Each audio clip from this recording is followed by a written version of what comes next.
Hello बच्चों, आज मैं आप लोगों को क्लास 10th का जो डीओई की तरफ से आपको मिड टर्म प्रैक्टिस पेपर मिला है ना, सेशन 2022 टू 23 का मैथ्स का, वो कराने वाली हूँ।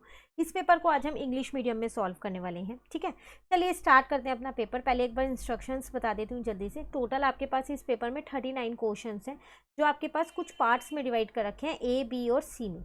ठीक है, फिर ए पार्ट में आपको दो सेक्शन दे दिए हैं, section first and section second. Section first में 16 क्वेश्चन है एमसीक्यू। सेक्शन सेकंड में आपके पास 4 केस स्टडी क्वेश्चंस हैं बस। ठीक है, देन बी पार्ट में आपके पास टोटल 8 ऑब्जेक्टिव टाइप क्वेश्चंस हैं। सी पार्ट में आपके पास 11 क्वेश्चंस हैं, जिसमें से 4 क्वेश्चंस 2 मार्क्स के हैं और 3 क्वेश्चन एंड 3 मार्क्स ईच है, एंड 3 क्वेश्चंस जो हैं वो आपके पास क्या होंगे, 4 मार्क्स के होंगे। क्लियर है, कोई ओवरऑल चॉइस नहीं है। हाँ, इंटरनल चॉइस आपको ज़रूर इसमें मिल जाएगी, नेगेटिव मार्किंग नहीं है, कैलकुलेटर यूज़ नहीं करना। जो क्वेश्चन आप करें याद से उसका सीरियल नंबर ज़रूर लिख दें, वरना आपके मार्क्स आपको नहीं मिलेंगे उस क्वेश्चन के। ठीक है, स्टार्ट करते हैं हम क्वेश्चन नंबर 1 to 16 वाले में। क्वेश्चन नंबर फर्स्ट अपना, यहाँ आपसे क्या कह रहा है, if the mode and the median of a set of numbers are 9.2 and 9 respectively, then the mean will be. आपको मोड और मीडियन दे रखा है और मीन आपको फाइंड करना है। तो कैसे फाइंड करेंगे, आपको एक फॉर्मूला याद होगा। एक फॉर्मूला होता है मोड इज इक्वल्स टू में 3 मीडियन माइनस का 2 मीन। बस इसी को यूज कर लो, यहाँ पर माइनस का हो जाएगा यहाँ पर 2 मीन। क्लियर है, मोड मुझे यहाँ पर फाइंड करना ही है। मोड अच्छा मुझे यहाँ दे रखा है 9.2 और मीडियन मुझे यहाँ दे रखा है कितना है 9, माइनस का 2 मीन मैंने फिर ऐसे ही रहने दिया। तो ये मेरा हो जाएगा 9.2 और यहाँ आ जाएगा 3 9 जा 27, माइनस का हो जाएगा मेरे पास 2 मीन। अब इस 2 मीन को मैं इधर लेके आ गई हूँ और यहाँ पर आ जाएगा 27, माइनस का हो जाएगा मेरे पास 9.2। तो 27 में से मैंने 9.2 को माइनस कर लेती हूँ, तो कितना आ जाएगा यहाँ पर 8, 16 यहाँ पर है आपके पास। तो 16 में से 9 जाएंगे 7, तो 17.8 आ जाएगा। तो 2 मीन इज इक्वल्स टू में हो गया 17.8 आपके पास। अपॉन में कुछ नहीं आएगा क्योंकि अभी वहाँ 2 है, अगले स्टेप में इधर ले आना इसको। ठीक है, तो मीन निकालना था, तो मीन आपके पास कितना हो गया 17.8 डिवाइडेड बाय 2। पॉइंट आया 0, 2 से कट किया, यहाँ पर 10 हो जाएगा आपके पास। ठीक है, यहाँ पर हो जाएगा 2 8 जा 16 89, तो 8.9 आपका बी इसका आंसर। क्लियर, चलिए सेकेंड क्वेश्चन पे आते हैं। कह रहे the LCM of smallest 2 digit prime number and smallest odd prime number. LCM निकालना है, स्मॉलेस्ट 2 डिजिट प्राइम नंबर, सबसे छोटा 2 डिजिट प्राइम नंबर। तो सबसे छोटा 2 डिजिट प्राइम नंबर कौन सा होता है, 2 डिजिट 10 से शुरू होती है, 10 तो नहीं होता, 11 होता है हमारे पास सबसे छोटे वाला। तो इसका मतलब वो हमारे पास क्या आ जाएगा यहाँ पर 11। और दूसरा स्मॉलेस्ट ऑड प्राइम नंबर, सबसे छोटा जो ऑड हो, तो वो होता है हमारे पास 3। यही होता है ना 11 और 3। अब आपको क्या करना है, इनका एलसीएम फाइंड करना है। तो इनका एलसीएम क्या आ जाएगा, कुछ भी कॉमन नहीं है, तो इसका मतलब 11 इंटू 3 तो करोगे तो आंसर आ जाएगा 33। क्लियर, इसी के साथ चॉइस में एक और क्वेश्चन है। कह रहे the product of 2 consecutive natural number, 2 natural number का कॉन्जिक्यूटिव होना चाहिए, उनका प्रोडक्ट क्या होता है। तो कोई से भी 2 नेचुरल नंबर आप यहाँ पर ले सकते हो। ठीक है, जैसे नेचुरल नंबर 1 2 3 4 ही तो होते हैं, इनका प्रोडक्ट अगर मैं लूँ तो 1 और 2 लूँगी तो आंसर आ जाएगा 2। 2 और 3 लेती हूँ तो 2 3 जा 6 हो जाएगा ना। उसके बाद अगर मैं 3 और 4 लेती हूँ तो वो क्या हो जाएगा 12। 4 और 5 लेती हूँ तो वो क्या हो जाएगा मेरे पास 4 5 जा 20। तो अगर आप यहाँ ऑप्शंस देखें, एक ऑड नंबर होता है, कोई भी प्राइम नंबर होता है, इवन और ऑड होगा या इवन होगा। तो अगर आप देखें 2 6 12 20, कोई से भी नंबर ले रहे हैं हमेशा इवन ही आ रहा है, तो इसका मतलब वो एक इवन नंबर होगा। आगे और लेके देख लो, 5 और 6 ले लो तो वो 30 हो जाएगा। आ रहे हैं ना, क्लियर है। चलिए नेक्स्ट क्वेश्चन 3 में कह रहा है the area of the square that can be inscribe in a circle of 10 centimetre radius. कह रहा है एरिया ऑफ स्क्वायर बताओ। अब यहाँ पर इसको यहाँ कर लेते हैं, तो स्क्वायर का एरिया बताना है, तो साइड पता होगी तो मैं इजीली बता पाऊंगी। और मुझे सर्कल की रेडियस दे रखी है, कितनी दे रखी है 10 सेंटीमीटर। तो मैं अगर ये इसको देखूँ, ये मेरी सर्कल की डायामीटर होती है, रेडियस मेरे पास कितनी दे रखी है 10 सेंटीमीटर। तो मैं ये कह सकती हूँ इसकी डायामीटर फिर 20 सेंटीमीटर होगी मेरे पास। होगी नहीं होगी, मुझे यही कह रहा था ना, यहाँ पर हमसे कह रहा था कि सर्कल की रेडियस 10 है। ठीक है, यहाँ पर डायामीटर 20 आ गया। ठीक है ना। अच्छा एक सेकेंड अपने क्वेश्चन जरा दोबारा देखते हैं। अच्छा यहाँ पर स्क्वायर इंस्क्राइब्ड है सर्कल के अंदर, तो हमने ये फिगर यहाँ गलत ड्रॉ कर ली है। हमारा सर्कल के अंदर जो है वो स्क्वायर है। तो ये हमने स्क्वायर मान लिया। अब देखो रेक्टेंगल मत समझ लेना इसे, आप प्रॉपरली पेंसिल और स्केल और कंपास की हेल्प से बनाओगे तो स्क्वायर ही बनाना। तो यहाँ पर ये मुझे दे रखा है, क्योंकि ये जो है ये क्या होगा आपके पास यहाँ पर सर्कल का, आप इसे 10+10 करके निकाल सकते हैं, डी आपके पास है ये, तो वो 20 आ जाएगा आपके पास। अब आपको अगर साइड मिल जाएगा तो एरिया निकल जाएगा। तो साइड ऑफ स्क्वायर आपके पास एक फॉर्मूला होता है, वो क्या होता है, वो होता है आपके पास d/√2। तो d है मेरे पास कितना है 20, d मतलब यहाँ डायगोनल है, डायामीटर नहीं है, तो 20/√2। ठीक है, तो अभी इसको फिलहाल मैं ऐसे ही रहने देती हूँ। अब मुझे क्या चाहिए, एरिया चाहिए, तो 20/√2 का स्क्वायर हो जाएगा, साइड इंटू साइड ही तो होता है, तो ये हो जाएगा 400 और यहाँ पर √2 का स्क्वायर हो जाएगा 2, कट कर दो 200। देख लो आपके पास 200 है, बिल्कुल है ऑप्शन में, यही आपका आंसर। क्लियर है। चलिए क्वेश्चन नंबर 4 पे आ जाते हैं। इस क्वेश्चन में आपसे यहाँ पर क्या कह रहे हैं, the zeros of the polynomial are, आपको जीरोज निकालने हैं। तो ऑप्शन आपको वैसे नहीं दे रखे जीरोज में, कह रहा है half of other, 1/4 of other, reciprocal of each other, twice the other, ये पर आपको पहले तो जीरोज फाइंड करने ही पड़ेंगे। तो 4x² - 2x + 4 है, इसको यहाँ लिख लेते हैं, ये है। अब मुझे कह रहा है जीरोज निकालो, तो अगर मैं जीरोज की यहाँ पर बात करूँ तो अल्फ़ा प्लस बीटा अगर मैं यहाँ पर देखूँ, आप चाहो तो इसमें मिडल टर्म स्प्लिट भी लगा सकते हो। ठीक है, अगर मैं यहाँ अल्फ़ा प्लस बीटा देखूँ तो वो होता है -b/a, और अगर मैं इसमें प्रोडक्ट वाला देखूँ यहाँ पर अल्फ़ा इंटू बीटा तो वो होता है c/a। तो अल्फ़ा इंटू बीटा अगर c/a देखूँ तो वो हो जाएगा मेरे पास 4/4, कट होके मेरे पास हो जाएगा 1। तो अल्फ़ा इंटू बीटा, इसकी वैल्यू मेरे पास कितनी आ जाएगी 1, यहाँ से मैंने अल्फ़ा की वैल्यू निकाल ली 1/बीटा।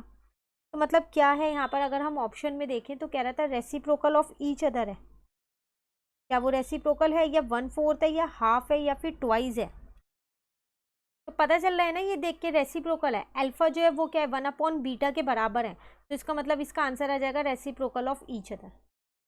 क्लियर। इसके साथ फिर एक क्वेश्चन आपको दे दिया चॉइस में, कह रहा है the product of zeros of the polynomial is 1, then the value of m। आपको प्रोडक्ट ऑफ जीरोज दे रखा है, मतलब आपको यहाँ पर क्या दे रखा है, अल्फा इंटू बीटा जो आपके पास c/a होता है, ये आपको 1 गिवन है। c की वैल्यू आपको यहाँ पर कितनी गिवन है, अगर आप यहाँ ध्यान से देखें तो ये है आपके पास पूरा।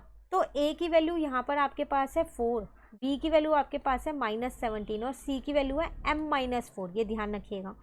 और a की वैल्यू कितनी थी 4, तो m की वैल्यू ही तो फाइंड करनी है, ये 4 उधर चला गया, m-4, m की वैल्यू हमारे पास 8 आ गई। क्लियर है। चलिए नेक्स्ट देखते हैं, कह रहे हैं which of the following figure shows collinear points. देखो कॉलीनियर पॉइंट्स वो होते हैं जो एक स्ट्रेट लाइन पे होते हैं, तो अगर मैं यहाँ देखूँ तो ये तो मेरी स्ट्रेट लाइन नहीं बन रही, सी तो सीधा सीधा चला गया। ठीक है ना। अब अगर हम यहाँ पर देखें तो ए बी और सी ये भी नहीं बनना, यहाँ पर देखें तो हाँ ये स्ट्रेट लाइन पे है, तो इसका आंसर आ जाएगा बी, ये भी नहीं है स्ट्रेट लाइन पे, ऐसी जा रही है। क्लियर है। चलिए नेक्स्ट क्वेश्चन नंबर 6 में आपसे क्या कह रहे हैं यहाँ पर, 2 10 30 + 1/1 + 10² 30, वैल्यूज पुट कर दो। 10 30 की वैल्यू होती है 1/√3, यहाँ पर आ जाएगा 1 + 1/√3 का होल स्क्वायर, तो ये हो गया 2/√3, यहाँ हो जाएगा 1 + 1/3, तो ये हो गया 2/√3, यहाँ आ जाएगा बेस सेम कर लेती हूँ 3 + 1, तो 2/√3, ये हो गया 4/3, इसको ऊपर ले जाती हूँ तो ये हो जाएगा 3/4, इसको इससे कट कर दिया 2, तो 3 में आ जाएगा 2√3, रैशनलाइज कर दूँ 2√3 से ही, क्योंकि मुझे कॉस साइन इनकी फॉर्म में बताना है, तो ये हो जाएगा 6√3, और नीचे आपके पास आ जाएगा 2 2 जा 4 और 4 3 जा कितना हो जाएगा 12 हो जाएगा, कट कर दो, तो √3/2 आ गया। अब √3/2 अगर आप देखो तो आपके पास क्या होता है, √3/2 वो होती है आपके पास किसकी, साइन 60 की वैल्यू √3/2, तो इसका आंसर आ जाएगा √3/2 का आंसर आ गया साइन 60। क्लियर। चलिए क्वेश्चन नंबर 7 पे आते हैं, the value of k for which the following pair of linear equation has no solution. Chapter number 3 का क्वेश्चन है, नो सॉल्यूशन का केस होता है a1/a2 जो है वो b1/b2 के तो इक्वल होता है, पर वो c1/c2 के इक्वल नहीं होता, ये पैरेलल लाइन का केस है। इनफाइनाइटली वाला जो होता है वो हमारे पास तीनों जो है उसमें a1/a2 b1/b2 के इक्वल नहीं होता, जो आपके पास इनफाइनाइट सॉल्यूशंस होते हैं ना, उसमें तो ये होता है आपके पास जिसमें इक्वल होते हैं तीनों, है ना। तो इसमें हम ये वाली कंडीशन लगाएंगे पैरेलल लाइन वाली। चलो वैल्यूज पुट करते हैं। तो हो जाएगा 3/6 इज इक्वल्स टू हो जाएगा k/-4। बाकी दूसरी रखने की ज़रूरत ही नहीं है। तो -12/6 इज इक्वल टू में k हो जाएगा। तो k की वैल्यू आ जाएगी आपके पास -2। क्लियर। ये था क्वेश्चन नंबर 7 आपके पास। चलिए क्वेश्चन नंबर 8 पे आते हैं। इसमें आप इस क्वेश्चन में क्या कह रहा है आपसे, if in 2 triangles ABC and DEF, ये कंडीशंस, ये लाइंस आपको दे रखी है, देन आपको सिमिलरिटी बतानी है कैसे होगी। देखो AB/में DF है, तो AB के साथ DF ही होना चाहिए ना। तो AB के साथ DF ये रहा, BC के साथ FE ये रहा, और CA ऐसे लिखा है और ED ये रहा। तो सिमिलरिटी इस तरीके से होगी। हमेशा याद रखना इनके नाम आपको बिल्कुल सही लिखने हैं। अगर आपने नाम गलत लिख दिए ना तो गलत हो जाएगा फिर। क्लियर है। चलिए नेक्स्ट क्वेश्चन 9 में आपसे कह रहा है the relationship between x and y so that the point x and y is equi distance from this point. Chapter number 7 का क्वेश्चन है, इक्वी डिस्टेंस पे है तो हमारे को इनका रिलेशन बताना है। तो पहले हम इसको यहाँ लिख लेते हैं। मैं मान लेती हूँ वो a और b ये है, और इक्वी डिस्टेंस वाला पॉइंट जो x और y था वो ये है। ठीक है। a के कोऑर्डिनेट्स -4 और -4 आपको दे रखे हैं, b के कोऑर्डिनेट्स -2 और 4 दे रखे हैं। इसका मतलब मुझे इक्वी डिस्टेंस का मतलब AP is equal to PB given है। डिस्टेंस फॉर्मूला लगा दूँ मैं यहाँ, x2 - x1 का whole square plus y2 - y1 का होल स्क्वायर। फिर यहाँ पर लगा रही हूँ, तो x2 - x1 का whole square plus y2 - y1 का होल स्क्वायर। क्लियर है। चलो सॉल्व करते हैं। स्क्वायरिंग बोथ साइड करके मैंने क्या किया, पहले रूट्स को हटा दिया है। तो अब ये बचा मेरे पास x+4 का होल स्क्वायर, यहाँ बचा मेरे पास y+4 का होल स्क्वायर, यहाँ बचा मेरे पास -2 - x का होल स्क्वायर, यहाँ बचा मेरे पास 4 - y का होल स्क्वायर। क्लियर है। आइडेंटिटी लगा दूँ, a² प्लस का b² प्लस का 2ab, यहाँ पर भी a² प्लस का b² प्लस का 2ab, यहाँ पर a - b का होल स्क्वायर लगा दूँ, तो a² प्लस का b² माइनस का 2ab, लेकिन ऑलरेडी यहाँ पर 2 भी माइनस का है तो प्लस का 4x हो जाएगा। फिर यहाँ पर लगा दूँ a² प्लस का b² माइनस का 2ab, जो जिससे कट हो रहा है कट करो। x² से x² कट, y² से y² कट हो गया, प्लस का 16 माइनस का 8y है, ये नहीं होगा। 16 प्लस का 8x प्लस का 8y यहाँ बचा, 4 प्लस का 4x माइनस का 8y यहाँ बचा। ये 4 इधर जाएगा इसके साथ माइनस का, तो 12 बन जाएगा। ये 4x इसके साथ यहाँ माइनस का जाएगा तो प्लस का 4x आ गया आंसर। माइनस का 8y इधर आके प्लस का हो जाएगा तो 16y हो गया। क्या कॉमन ले, 4 कॉमन ले लेते हैं। तो 3 प्लस का x प्लस का 4y इज इक्वल टू 0। इसका मतलब x प्लस का 4y इज माइनस का 3 इज इक्वल टू 0। ऑप्शन देखो क्या था आपके पास, x प्लस 4y माइनस 3, ये रहा, ये आपका आंसर। क्लियर। अगर ये नहीं आता तो एक और क्वेश्चन अटेम्प्ट कर सकते हैं इसके साथ वाला। वो क्या है, if the points S and H are on the circle with centre O then the value of x। कह रहे जो ये पॉइंट्स आपके पास S और H जो है ये सर्कल के ऊपर हैं, ये सेंटर है 2 और 3, तो S यहाँ ले लेती हूँ, H यहाँ ले लेती हूँ, ये हो जाएगा 4 और 3 दे रखा है, ये x और 5 दे रखा है। x की वैल्यू इसके अंदर आपको फाइंड करनी है। अब x की वैल्यू आप यहाँ पर कैसे फाइंड करोगे, तो अगर आप यहाँ पर देखो सेंटर है वो तो मिड पॉइंट पे ही होगा ना, तो मिड पॉइंट ले लेती हूँ मैं यहाँ पर, या फिर ट्राइंगल बना के भी आप इसका कर सकते हो। 3 पॉइंट्स अलग अलग जगह पे ले लो, क्योंकि ऐसा आपको गिवन नहीं है ये, है ना। क्वेश्चन में तो आपको ऐसा गिवन नहीं है, लेकिन अगर हम इन्हें एक स्ट्रेट लाइन पे लेते हैं तो मैं अपना मिड पॉइंट वाला फॉर्मूला लगा सकती हूँ। तो x1 प्लस x2 अपॉन में 2 ना, तो देखो अगर आप यहाँ 4 प्लस x अपॉन में 2 इजिकल टू में 2 कर दोगे, इजिकल टू x ही तो होता है, तो ये हो जाएगा 4 प्लस x और 2 जो यहाँ आ जाएगा इधर चला गया 4, x की वैल्यू तो 0 आ गई, तो आप 0 पे ही लगा दोगे। पर ऐसा ज़रूरी नहीं होता है कि ये हमेशा एक स्ट्रेट लाइन पे हो, ये आपके पास अलग अलग भी तो हो सकते हैं S और H। तो अगर मैं इसको यहाँ पर आपको एक और फिगर बना दूँ, एक सर्कल और, तो ये मैंने अपना सेंटर ज़रूर O वही वाला लिया 2 और 3, ठीक है। एक S पॉइंट यहाँ ले लिया, एक H पॉइंट यहाँ ले लिया, ये दोनों ही मेरी सर्कल की रेडियस है। ये मुझे 4 और 3 गिवन है, और ये मेरे पास कितना था, x और 5 था। तो अब मैं ये भी तो कह सकती हूँ कि जो एस ओ है वो ओ एच के बराबर है, क्योंकि दोनों रेडियस है, उससे भी तो निकाल सकती हूँ मैं डिस्टेंस फॉर्मूले से। तो चलो उससे निकाल के देखते हैं। तो 2 माइनस 4 का whole square, x2 minus x1 का whole square, plus y2 minus y1 का होल स्क्वायर। उसी तरीके से x माइनस 2 का होल स्क्वायर प्लस 5 माइनस 3 का whole square. Squaring both side कर दिया मैंने यहाँ, ठीक है ना। अब अगर हम इसको सॉल्व करेंगे यहाँ पर, तो ये हो जाएगा माइनस टू का स्क्वायर हो जाएगा 4, ये तो 0 हो गया, छोड़ दो। आइडेंटिटी ए स्क्वायर प्लस का बी स्क्वायर माइनस का 2ab, 5 में से 3 जाएगा 2, 2 का स्क्वायर 4, ये आपस में कट हो गया। तो बचा एक्स स्क्वायर माइनस का 4x प्लस का 4 इज इक्वल्स टू में 0 आ जाएगा। ठीक है ना, यहाँ तक आपके पास। ये ध्यान रखना ये रेडियस है, इसलिए हमने इनको इक्वल किया है। तो अब अगर मैं यहाँ पर देखूँ तो 2 और 2 ले लेती हूँ, माइनस का 2x माइनस का 2x ले लिया। पेयरिंग करके देखती हूँ तो x माइनस 2 यहाँ बचा, यहाँ पर भी x माइनस 2 ही बचेगा। तो एक आपके पास आ जाएगा x माइनस 2, दूसरा भी आपके पास x माइनस 2 ही आ रहा है।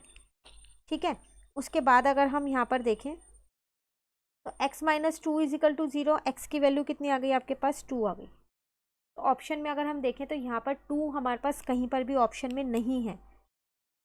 तो अब आप सोच रहे होंगे फिर कौन सा आंसर होगा। देखो मैंने आपको यहाँ दोनों तरीके बता दिए हैं। हमेशा आप सिर्फ मिड पॉइंट फॉर्मूला मत लगाना जब तक वो ये लिख के ना दे कि एक स्ट्रेट लाइन पे नहीं है। इस क्वेश्चन में नहीं लिखा था, पर स्ट्रेट लाइन से हमारा आंसर आ गया था 0, तो इसलिए इसका आंसर 0 ही है। बट आप हमेशा इसको दूसरी साइड से, जैसे अभी मैंने आपको सॉल्व करके दिखाया, वो भी सॉल्व ज़रूर कर लेना, क्योंकि ज़रूरी नहीं है वो एक सीधी ही लाइन पे हो तीनों पॉइंट्स। हाँ, अगर कॉलिनियर लिख रहे हैं तो बिल्कुल वो एक स्ट्रेट लाइन पे ही होंगे। क्लियर है, तो ध्यान रखना दोनों ही केस का। चलिए नेक्स्ट आते हैं, which of the following is not a graph of quadratic polynomial. कह रहा क्वाड्रेटिक पॉलिनोमियल का ग्राफ कौन सा नहीं है। तो जीरोज देख लो ना, इसके अंदर 2 जीरोज हैं आपके पास, है ना, इसमें भी 2 जीरोज हैं, इसमें एक ही है। लेकिन अगर आप कोइंसिडेंट भी तो हो सकते हैं जीरो एक जैसे, इसमें 1 2 3 है, ये नहीं है, ये क्यूबिक का है। ठीक है, क्वेश्चन 10 कंप्लीट यहाँ।